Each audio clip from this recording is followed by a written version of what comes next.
The drone silo building was recently released in Operation Red Swarm. Hopefully you picked it up along with the Reaper or Slayer drone. As the drone silo opens up new possibilities in base defense, let's take a look at how it can be most effective. Before we get to strategy, let's look at how you can add units to the silo. One of the common misconceptions seems to be that you need to scrap your current air units in order to make room for the drones, but this is not necessarily true. In my airfield, I have 6 Elite Warhawks and 1 Havoc, leaving a little reserve space. My level 6 drone silo can take up to 10 drones, but I'm actually going to build a couple of drones at a time so I don't have to scrap any of my other aircraft. As soon as 2 of these Reaper drones are finished, we can now open the drone silo and transfer the units into there. Now I can go back to my airfield, and you can see that I have my space back to build 2 more units. Just repeat this process a few more times, and you'll have a full drone silo without sacrificing any space in your airfield. Now let's get down to some tactics. The Reaper drone is the most universal unit to house in the silo because it can engage both ground units and air units. This makes the drone silo a perfect defense structure to use in the center of a group of defenses. Let's move a variety of defense platforms in tightly around the silo. I'll grab a plasma cannon, a mortar, a machine gun, and a flak turret.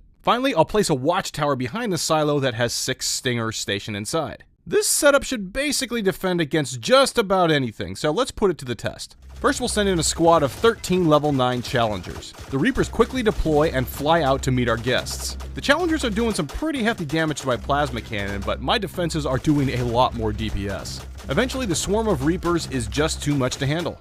Now let's go to the air and send in a group of level 10 Elite Warhawks led by a level 9 Havoc. The Havoc is able to absorb a good amount of damage for quite a while, but eventually it takes lethal damage, and the Warhawks quickly follow suit. How about 6 Suicide Trucks next? After they gain speed, they are going to get dangerously close to my defensive perimeter, but my defenses are fast enough to make sure none of them hit their targets.